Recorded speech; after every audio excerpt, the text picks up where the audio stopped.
Bismillahirrahmanirrahim. Assalamualaikum warahmatullahi wabarakatuh. Perkenalkan, nama saya Edi Gunawan, NIM 228113060. Dalam kesempatan ini akan mempresentasikan teknik penulisan proposal skripsi. Namun sebelum kami memulai presentasi pada kesempatan kali ini, untuk yang pertama, yang kami hormati terlebih dahulu dosen pengampu yang terhormat Bapak Abdul Muklis MPD. Selanjutnya kami akan menyampaikan terlebih dahulu judul daripada penelitian proposal skripsi yang kami gagas dalam kesempatan kali ini. Judul yang kami ambil adalah peranan guru pendidikan agama Islam dalam meningkatkan akhlak siswa di MTS Muhammadiyah II Palembang. Jadi kami tertarik untuk mengambil judul ini karena mengingat di saat ini yang namanya akhlak siswa mungkin sudah terlihat kurang baik. Maka kami tertarik untuk mengangkat judul penelitian proposal skripsi ini, yakni mengenai peningkatan akhlak siswa di MTS Muhammadiyah II Palembang. Baiklah, ini judul yang kami ambil dalam penelitian ini. Langsung saja kita lanjutkan. Yang pertama, latar belakang. Latar belakang dari penelitian ini merupakan pendidikan agama Islam merupakan pokok penting dalam kehidupan sehari-hari.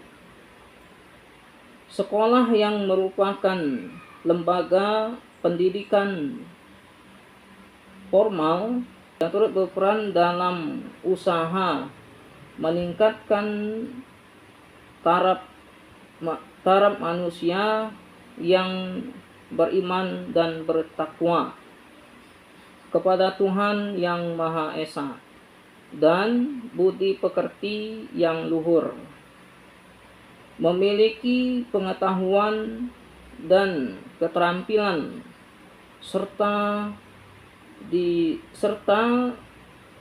ditunjang dengan kesehatan jasmani maupun rohani. Inilah latar belakang daripada judul yang kami gagas. Artinya peran sekolah itu sangat penting untuk meningkatkan karakter atau akhlak siswa. Kemudian selanjutnya rumusan masalah. Adapun rumusan masalah yang kami ambil dalam penelitian proposal skripsi ini, yang pertama, bagaimana peran guru dalam meningkatkan akhlak siswa di MTS Muhammadiyah II Palembang. Yang kedua, apa saja faktor pendukung dan penghambat pelaksanaan peningkatan akhlak siswa di MTS Muhammadiyah II Palembang. Dan yang ketiga, bagaimana upaya yang dilakukan guru dalam meningkatkan akhlak siswa di MTS Muhammadiyah II Palembang. Jadi inilah rumusan masalah yang akan kami gali tentunya dalam proposal skripsi kali ini. Selanjutnya, batasan masalah. Batasan masalah dalam penelitian ini tentu memperlihatkan uraian pada latar belakang masalah yang dikemukakan di atas agar penelitian ini terarah pada sasaran yang diinginkan, maka perlu dibuat batasan masalah. Batasan masalah dalam penelitian ini adalah sebatas peranan guru pendidikan agama Islam dalam meningkatkan akhlak siswa di MTS Muhammadiyah II Palembang. Jadi batasan masalah hanya meliputi peran pendidikan guru agama Islam dalam meningkatkan akhlak siswa di MTS Muhammadiyah II Palembang. Selanjutnya, tujuan penelitian. Adapun tujuan penelitian, pertama, untuk mengetahui mengetahui peran guru dalam meningkatkan akhlak siswa di MTS Muhammadiyah 2 Palembang. Yang kedua, untuk mengetahui faktor pendukung dan penghambat pelaksanaan peningkatan akhlak siswa di MTS Muhammadiyah 2 Palembang. Dan yang ketiga, untuk mengetahui upaya yang dilakukan guru dalam meningkatkan akhlak siswa di MTS Muhammadiyah 2 Palembang. Jadi inilah tujuan dari penelitian yang kami tuangkan dalam proposal skripsi ini. Selanjutnya, metode penelitian. Jenis penelitian dalam penelitian ini adalah dengan deskriptif kualitatif. Penelitian yang dimaksudkan untuk mengembangkan atau untuk menggambarkan atau mendeskripsikan, kemudian mengenai suatu masalah. Metode penelitian yang digunakan adalah studi kasus yang yaitu untuk memahami apa faktor-faktor penyebab kurangnya akhlak pada akhlak baik secara eksternal maupun secara internal. Jadi metode yang kami gunakan dalam penelitian proposal skripsi ini yakni menggunakan metode deskriptif kualitatif. Selanjutnya, teknik pengumpulan data. Jadi dalam teknik pengumpulan data dalam penelitian yang kami lakukan ini menggunakan dua teknik. Yang pertama observasi dan yang kedua wawancara. Observasi artinya kami turun langsung ke lapangan, berkunjung langsung ke sekolah MTS Muhammadiyah 2 Palembang, bertatap muka dengan siswa dan kepala sekolah serta dewan guru yang ada di MTS Muhammadiyah 2 ini. Kemudian teknik kedua melakukan wawancara. Tentu yang kami wawancarai dalam hal pengumpulan data terkait dengan proposal skripsi ini, tentu kami mewawancarai yang pertama ialah kepala sekolah, kemudian wakil kepala sekolah, dan juga khususnya guru PAI atau guru pendidikan agama Islam. Jadi dengan dua teknik ini kami lakukan untuk mendapatkan data-data yang dimaksud dalam penelitian ini. Selanjutnya, teknik analisis data.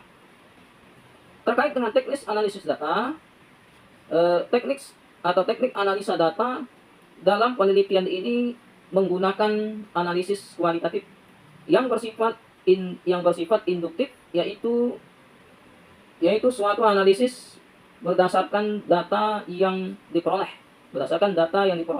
Selanjutnya dikembangkan pola hubungan tertentu. Adapun langkah-langkah yang harus dilalui dalam analisis data adalah reduction data, kemudian display data, dan conclusion drawing atau verification education data, kemudian reduksi data yang menerangkan atau yang merangkum data yang terkumpul dari lapangan. Kemudian memilih hal-hal yang pokok sesuai dengan fokus penelitian. Jadi inilah teknik analisis data yang kami lakukan dalam penelitian proposal skripsi ini. Selanjutnya, kita memasuki landasan teori. Landasan teori tentu yang pertama pengertian dari peran guru, karena ini merupakan dari rangkaian judul. Jadi landasan teori ini yang pertama pengertian dari peran guru. Adapun peran adalah suatu yang dilakukan oleh seseorang dalam suatu peristiwa. Dalam arti lain, peran yaitu pelaksanaan hak dan kewajiban seseorang sesuai dengan kedudukannya. Peran sendiri menentukan apa yang harus diperbuat oleh seseorang bagi masyarakat atau kesempatan-kesempatan apa yang diberikan kepadanya, serta mengatur perilaku seseorang. Sedangkan yang dimaksud dengan peran guru dalam keseluruhan tingkah laku yang harus dilakukan oleh guru dalam melaksanakan tugasnya sebagai guru. Peran guru pendidikan agama Islam dalam meningkatkan akhlakul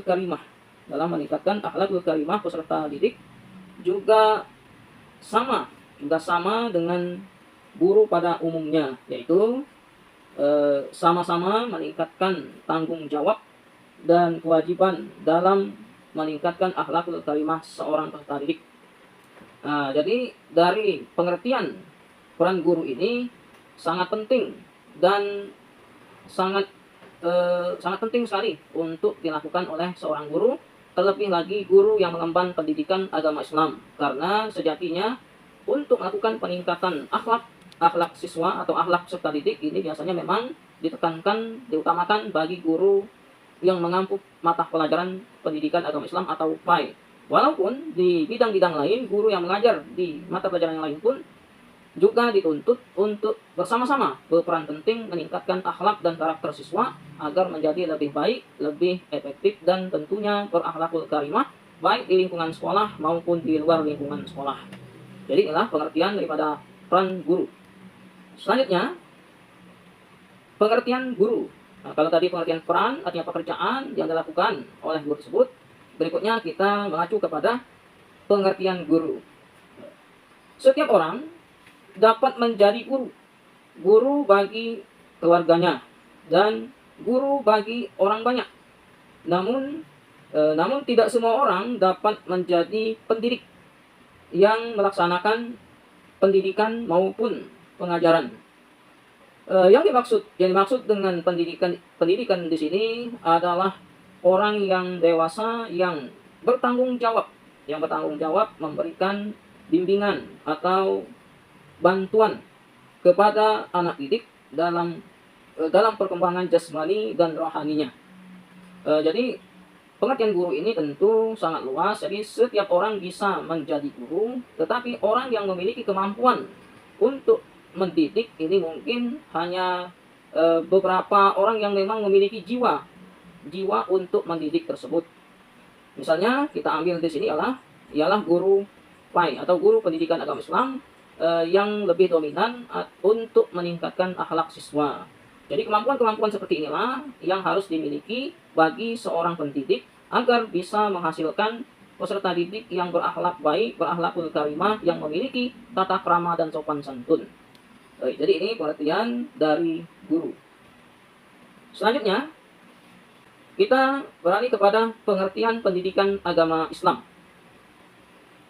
Dalam Kamus Besar Bahasa Indonesia, pendidikan merupakan kata yang berasal dari kata didik yang diberi awalan pe dan akhiran an, yang berarti proses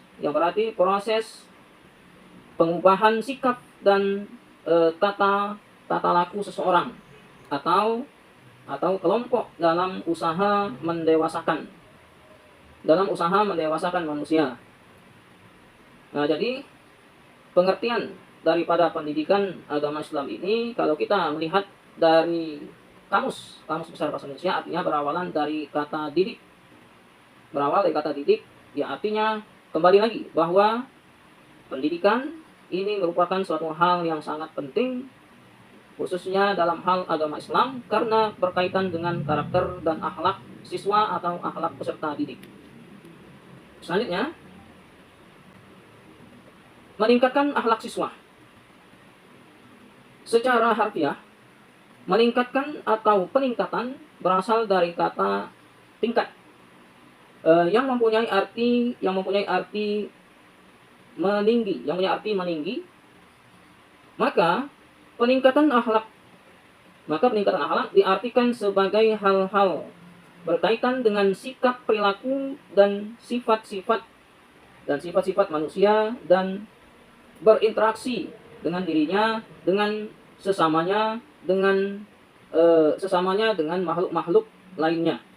Nah, jadi meningkatkan akhlak siswa artinya benar-benar harus dilakukan agar siswa tersebut bisa berperilaku atau bersikap baik dengan dirinya sendiri maupun dengan orang lain. Terlebih lagi, peningkatan akhlak ini agar bisa benar-benar memberikan manfaat, terutama bagi kedua orang tua siswa tersebut, kemudian teman-temannya, dan tentu bisa mendatangkan hal-hal yang bernilai positif di lingkungan peserta didik di mana dia berada, baik di lingkungan sekolah maupun di luar lingkungan sekolah. Kemudian yang berikutnya, setelah kita meningkatkan akhlak siswa, kita lanjut kepada deskripsi wilayah. Jadi deskripsi wilayah ini terkait dengan lokasi. Lokasi yang kami lakukan tempat penelitian proposal skripsi ini yakni MTS Muhammadiyah II Palembang. MTS Muhammadiyah II Palembang itu didirikan di kota Palembang. Adapun alamat terletak di Jalan TVH Sofyan Kenawas, RT 16 RW 05, Kelurahan Gandus, Kecamatan Gandus, Kota Palembang. Kurang lebih 11 km sebelah barat dari pusat kota Palembang. Artinya lokasi yang kami ambil yakni MTS Muhammadiyah II ini terletak di Kecamatan Gandus yang kurang lebih 11 km dari pusat kota Palembang.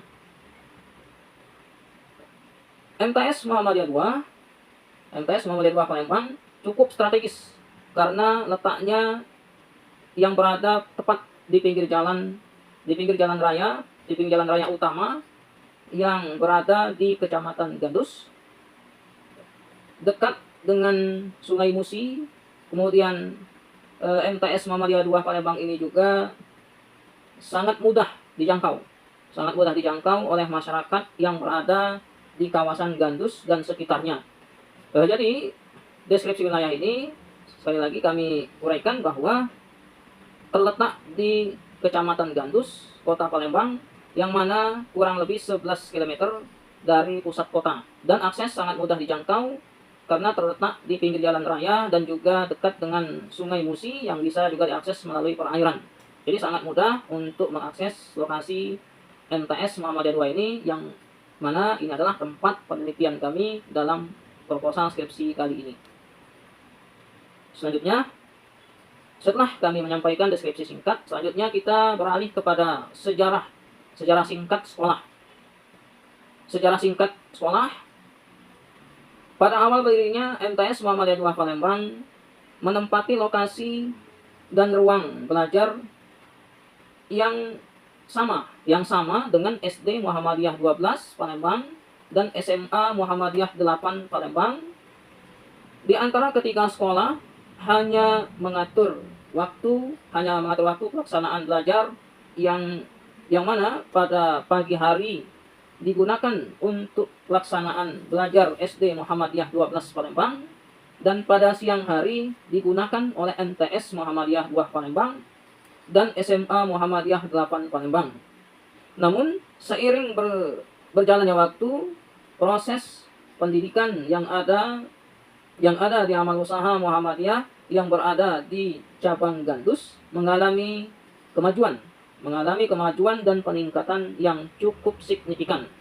Jadi sejarah singkat sekolah MTS Muhammadiyah 2 ini yang tempat kami lakukan penelitian ini pada dasarnya memiliki 3 sekolah dalam satu ruang lingkup atau dalam satu lokasi, yakni yang pertama SD Muhammadiyah 12, kemudian MTS Muhammadiyah 2 ialah tempat kami melakukan penelitian, dan SMA Muhammadiyah 8. Kemudian seiring dengan kemajuan atau peningkatan dari amal usaha Muhammadiyah yang berada di cabang Gandus Kota Palembang ini, maka sekarang pada saat ini tinggal 2 sekolah yang berada di lingkungan tempat kami melakukan penelitian ini.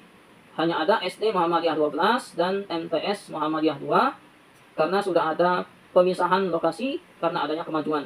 Namun pada sejarah awalnya atau sejarah singkatnya, MTS Muhammadiyah 2 ini berada di satu ruang lingkup 3 sekolah, yakni SD, MTS, dan SMA Muhammadiyah 8. Jadi karena sejarah singkat sekolah MTS Muhammadiyah 2 yang tempat atau lokasi kami melakukan penelitian proposal skripsi ini. Selanjutnya, visi dan misi sekolah. Adapun visi daripada MTS Muhammadiyah II Palembang yaitu menciptakan lulusan yang berkualitas, berakhlak mulia, berwawasan al-Islam dan kemuhammadiyahan. Jadi sangat selaras sekali dengan judul yang kami angkat dari penelitian ini dengan visi dari sekolah tersebut, yakni meningkatkan atau menciptakan lulusan yang berkualitas, berakhlak mulia. Jadi inilah visi yang ada di MTS Muhammadiyah II ini yang selaras dengan judul yang kami angkat tadi, meningkatkan akhlak siswa di MTS Muhammadiyah II Palembang. Adapun misi dari MTS Muhammadiyah II Palembang yang pertama, menciptakan kegiatan pembelajaran yang aktif, kreatif, dan efektif. Kemudian yang kedua, mengarahkan peserta didik mengenal potensi diri dan mengembangkannya secara optimal. Kemudian menciptakan suasana kekeluargaan, dan bersama warga madrasah. Kemudian membentuk watak peserta didik yang berakhlak mulia dengan menghormati orang tua, guru, dan sesama peserta didik. Kemudian memberikan pemahaman kepada peserta didik tentang Muhammadiyah sebagai gerakan pembaharuan amar ma'ruf nahi mungkar. Kemudian terwujudnya kualitas akhlak dan budi pekerti yang luhur dan mendidik atau menjadikan lulusan yang islami. Nah, jadi inilah visi dan misi daripada MTS Muhammadiyah II dengan visi untuk meningkatkan akhlak, tentunya akhlak mulia, kemudian berwawasan al-Islam. Adapun misinya antara lain tadi menciptakan kegiatan pembelajaran yang efektif, kreatif, dan aktif.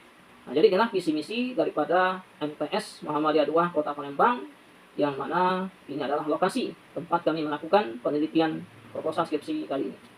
Selanjutnya, setelah visi dan misi, struktur organisasi MTS Muhammadiyah II Palembang. Adapun struktur organisasi ini, yang pertama di urutan pertama adalah pimpinan cabang Muhammadiyah, kemudian Dikdasmen ini adalah yang menaungi pendidikan ini, yakni pendidikan dasar dan menengah di ruang lingkup cabang Muhammadiyah. Kemudian lanjut dengan kepala madrasah, wakil kepala madrasah, dewan guru, dan tentu terakhir ialah siswa. Nah, jadi inilah struktur organisasi MTS Muhammadiyah II Palembang. Mulai dari yang tertinggi, pimpinan cabang, kemudian Dikdasmen, kemudian kepala madrasah, wakil kepala madrasah, dewan guru, kemudian terakhir siswa. Demikian yang bisa kami sampaikan. Terima kasih atas bimbingan daripada Bapak dosen yang sudah memberikan bimbingan yang luar biasa kepada kami, sehingga kami bisa melakukan atau menyelesaikan penelitian proposal skripsi ini. Sekali lagi, inilah yang bisa kami sampaikan dan yang bisa kami uraikan secara singkat daripada inti atau isi dari proposal skripsi yang kami gagas yang berlokasi di MTS Muhammadiyah II Palembang dengan judul meningkatkan akhlak siswa di MTS Muhammadiyah II Palembang.